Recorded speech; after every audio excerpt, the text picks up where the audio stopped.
Bienvenue à l'aperçu de l'épisode 51 de la telenovela El amor no tiene receta.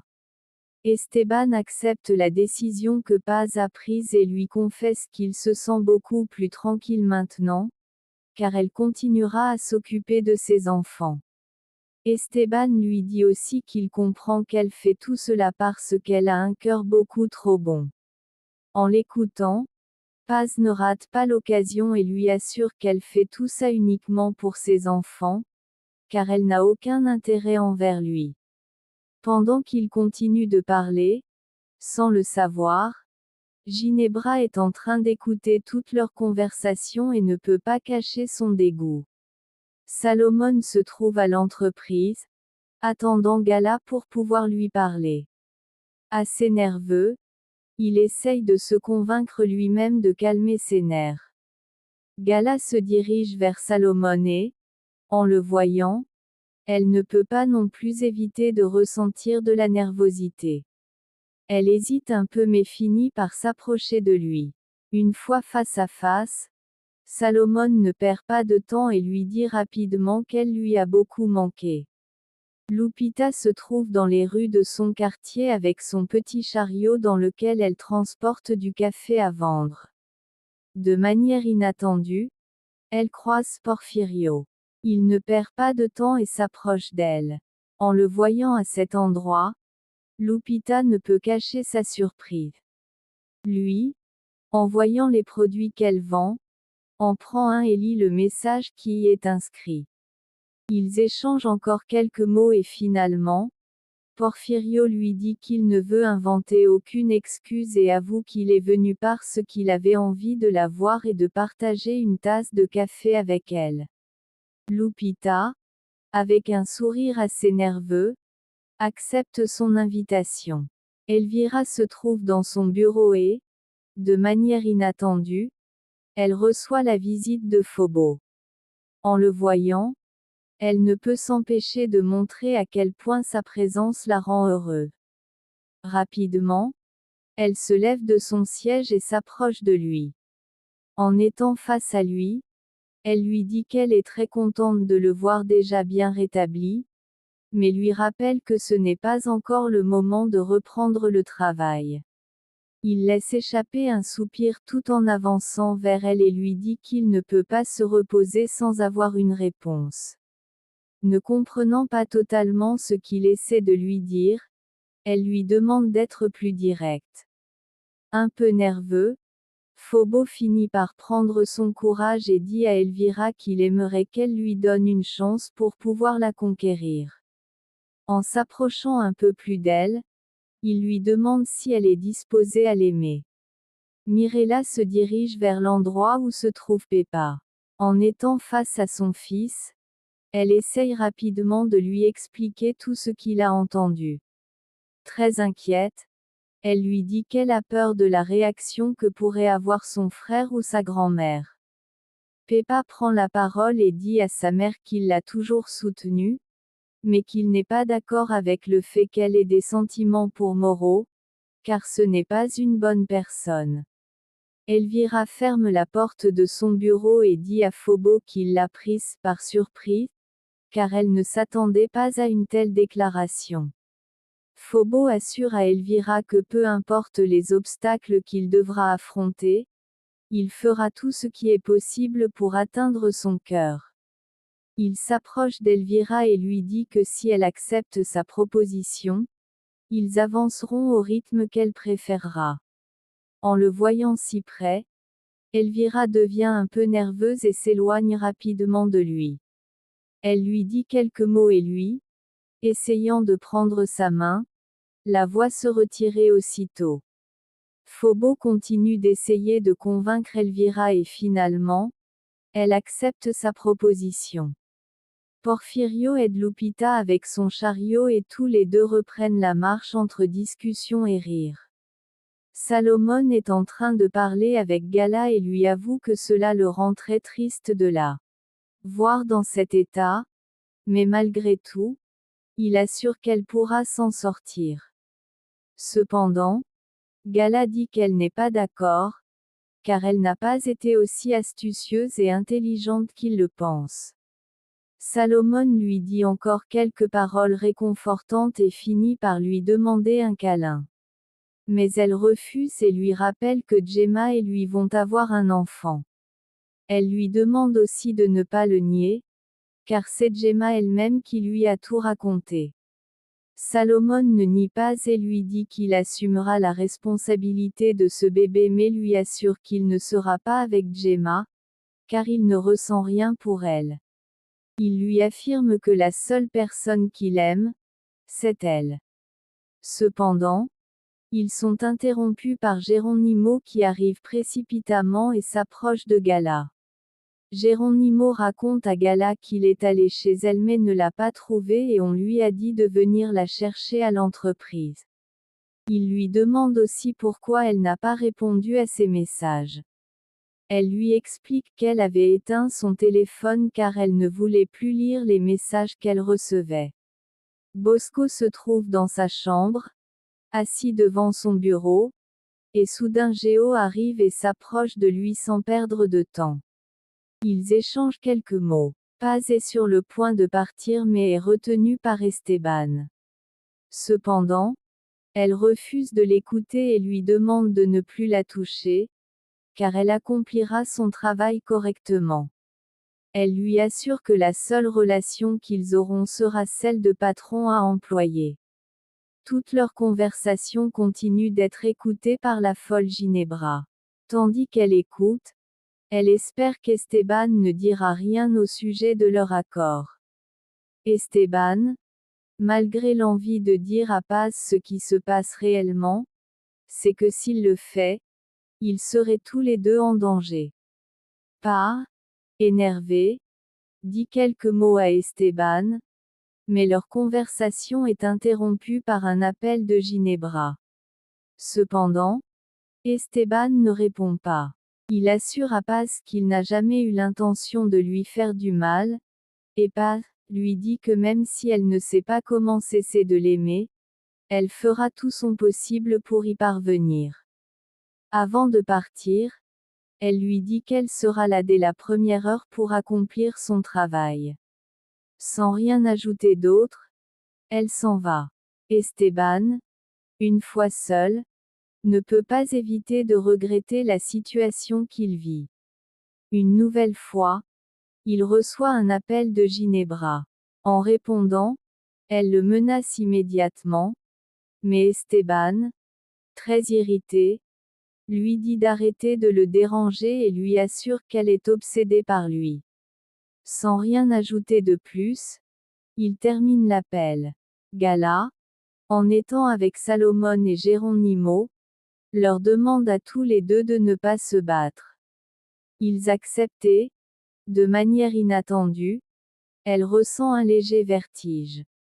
Les deux garçons sont très inquiets et l'aident à s'asseoir. Inquiet pour la situation, Salomon dit à Gala qu'il fera tout ce qui est possible pour bien s'entendre avec Geronimo. De son côté, Geronimo accepte aussi, dans le but de pouvoir l'aider. Elle finit par partir, les laissant seuls. Gala se trouve dans la salle de bain, très perturbée. En se regardant dans le miroir, elle sent une envie de vomir.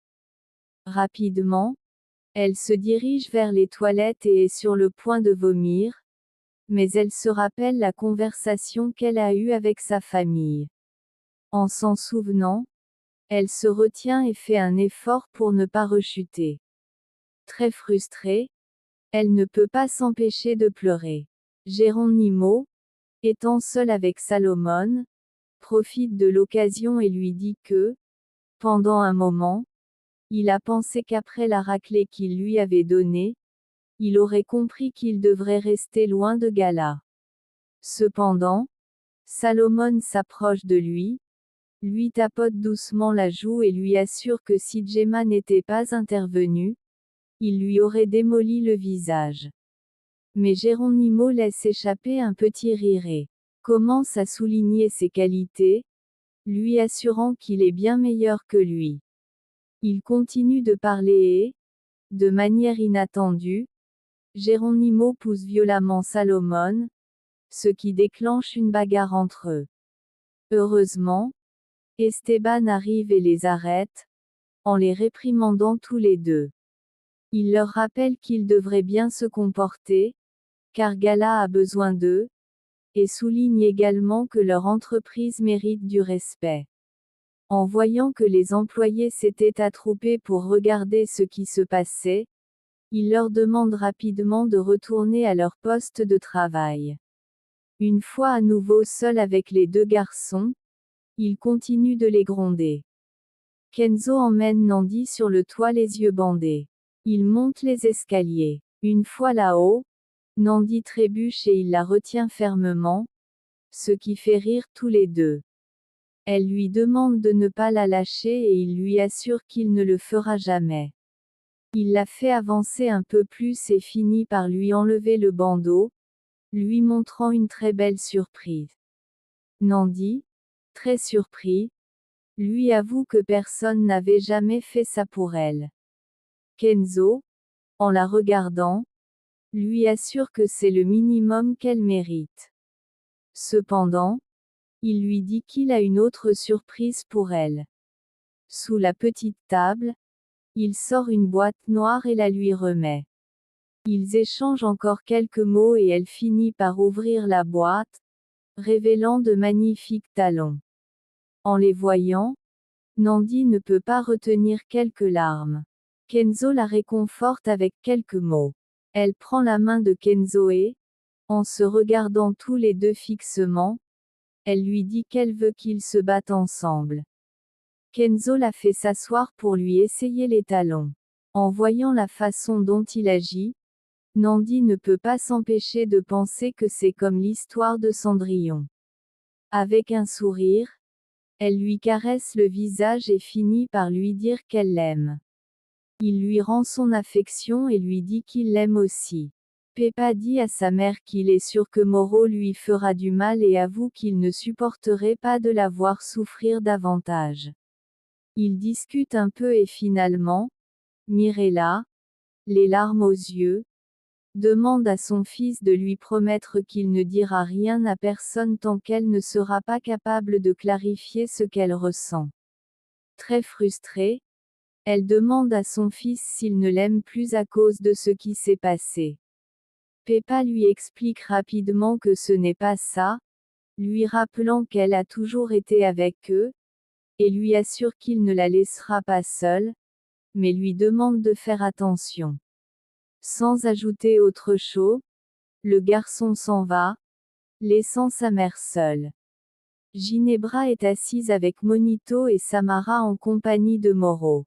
Elle dit à l'enfant que les résultats de l'examen effectué sur le petit chien sont enfin arrivés, et ils disent que Kobia a ingéré du chocolat, lui assurant que c'est lui qui l'a empoisonné. Ginebra tend l'emballage du chocolat à l'enfant et il le prend. Il se lève et lui assure qu'il ne lui a jamais donné ça à manger. La fillette se lève et se dirige vers sa mère en lui assurant qu'elle n'a rien mangé. En entendant sa réponse, Ginebra observe Monito et lui affirme que, dans ce cas, il est le seul responsable. Le garçon, les larmes aux yeux, se tourne vers Samara et lui assure qu'il n'a pas empoisonné sa petite chienne, car il serait incapable de faire du mal à Kobia. Samara le regarde et lui dit qu'elle le croit, car il a toujours pris soin d'elle deux. Ginebra ajoute que peut-être il a laissé le chocolat à un endroit où Kobia pouvait l'atteindre. En entendant cela, le garçon s'excuse auprès de Samara, se sentant coupable. Ginebra demande alors aux deux enfants d'aller voir Kobia. Sans hésiter, ils s'en vont.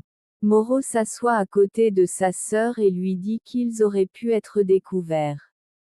Cependant, elle, totalement tranquille, assure qu'elle a utilisé un poison qui ne laissera aucune trace. Elle dit à Moro qu'elle aurait dû mettre plus de poison pour que Kobia meure. Monito et Samara sont dans la chambre où se trouve Kobia. Monito s'excuse rapidement auprès de la petite chienne. Paz est avec Eder et Gala. Il avoue à Paz qu'il ne veut pas arrêter de la voir. Elle leur confie à tous les deux qu'elle a parlé avec Esteban pour pouvoir rester auprès d'eux. Ils échangent quelques mots et terminent leur conversation par une étreinte à trois. Phobo est dans le bureau d'Elvira, assis.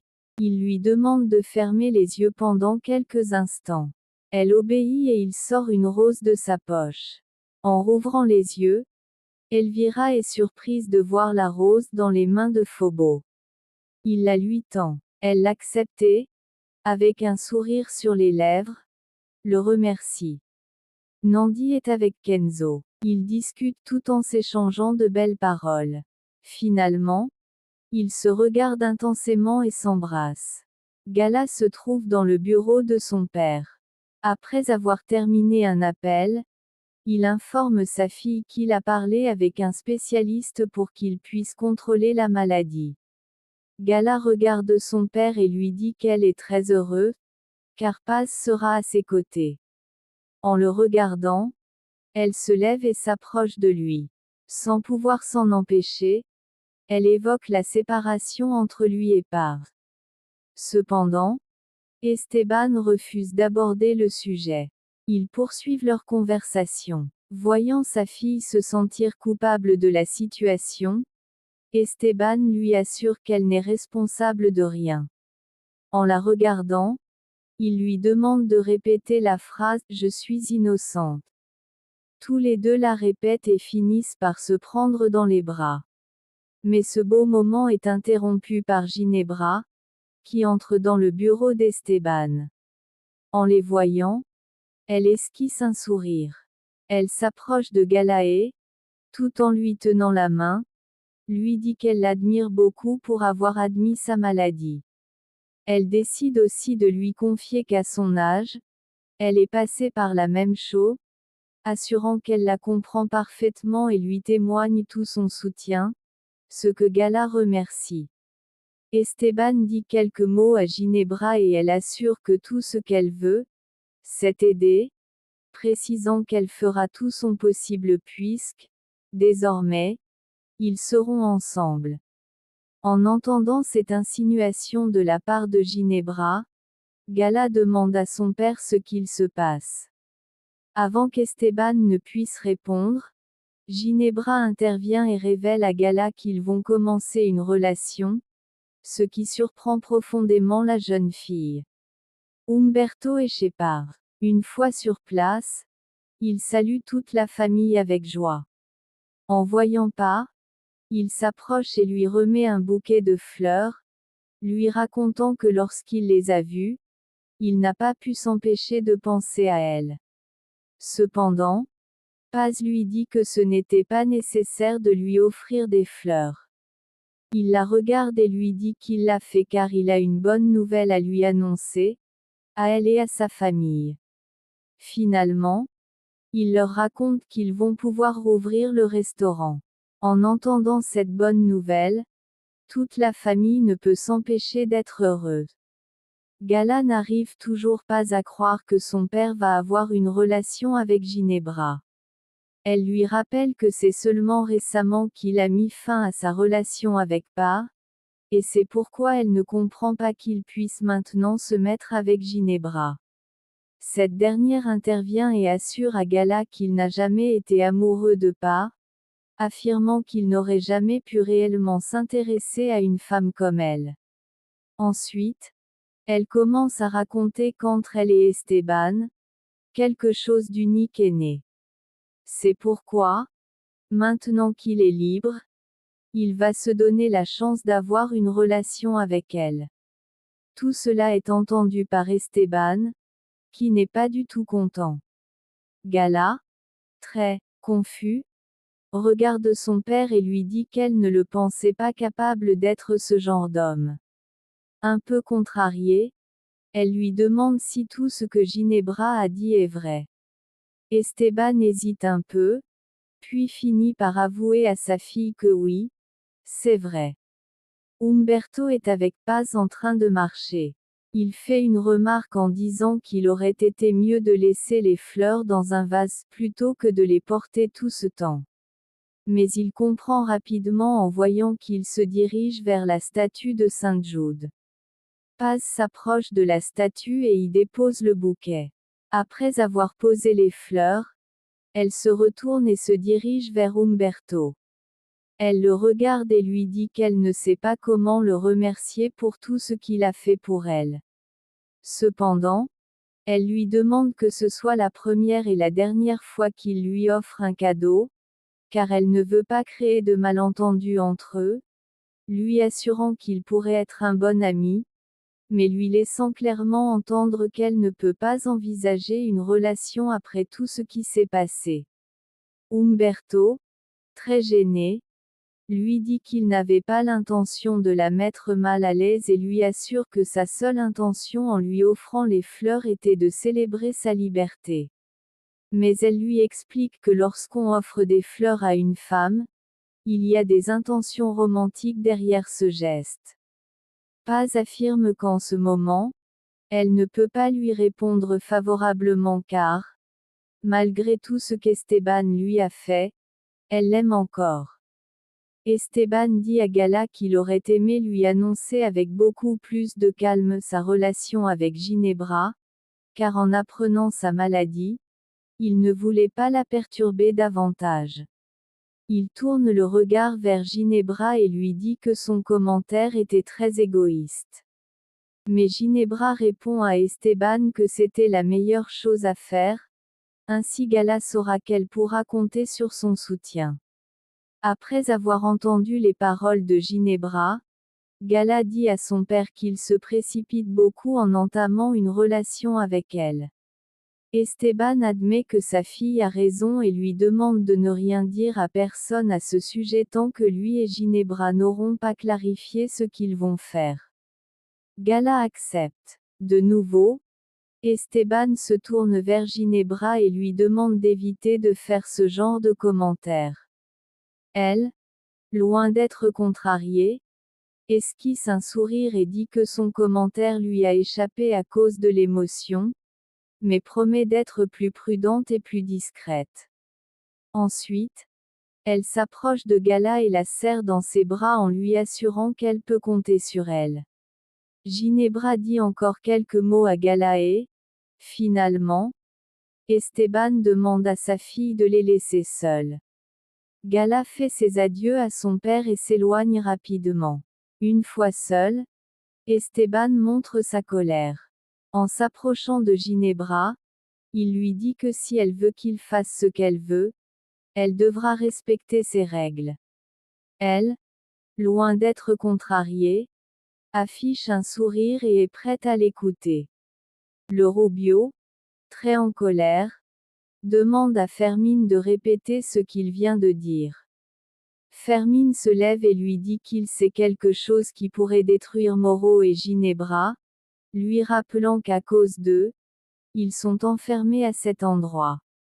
Et comme ils sont tous soumis à leurs menaces, ils ne peuvent rien faire. Le Rubio, très énervé, attrape Fermine par le cou et le plaque violemment contre le grillage. En le maintenant avec force, il lui dit qu'il sait qu'il n'a rien et qu'il ne mettra pas sa famille en danger. Cependant, il ajoute que peut-être Ginebra lui donnera une récompense pour s'être débarrassé de lui, mais Fermine lui assure que tout ce qu'il recevra d'elle, ce sera une balle dès qu'il ne lui sera plus utile. Il continue en disant qu'il pourrait en finir avec Ginebra, mais pour qu'il l'aide, le Rubio ne devra plus l'attaquer. Malgré cela, le Rubio ne le lâche pas et continue de le tenir avec force. Fermine dit à Rubio que cela prendra du temps, donc ils devront continuer à suivre ses ordres, lui assurant qu'après avoir tout accompli, ils pourront être libres. Le Rubio frappe Fermine, le faisant tomber au sol. Énervé, il lui ordonne de lui dire ce qu'il a en tête. Fermine révèle au Rubio qu'il a vendu sa fille à Ginebra et Moreau, révélant que Samara est sa fille. Samara est avec Kobiya, la caressant. Elle lui murmure quelques mots, mais elle est interrompue par Monito, qui arrive et ne manque pas l'occasion de lui assurer qu'il n'a pas donné le chocolat à Kobiya. Leur conversation est entendue par Moro, qui descend les escaliers. En voyant les enfants parler, il s'arrête et les écoute. Samara dit à Monito qu'il est son ami et qu'elle le considère comme son frère. C'est pourquoi elle l'aimera toujours. La fillette s'approche de lui et le serre fort dans ses bras. Tout est observé par Moro, qui esquisse un sourire en les voyant. Paz marche en compagnie d'Umberto. Elle lui confie qu'elle a très envie de parler avec Samara, mais qu'elle ne peut pas en parler à sa famille, car ils ne seraient pas d'accord. Umberto lui demande si elle peut parler avec Monito grâce au numéro qu'il lui a donné. Elle répond que oui et que, grâce à cela, elle a pu entendre la voix de Samara. Elle lui raconte aussi qu'ils se sont promis de penser l'un à l'autre chaque fois qu'ils verront la lune. En l'écoutant, il lui dit que lui aussi aime suivre les battements de son cœur, car il n'aime pas rester avec des désirs ou des envies de faire quelque chose. Jusqu'ici avance terminée. Si cela t'a plu, laisse-nous un like et une inscription.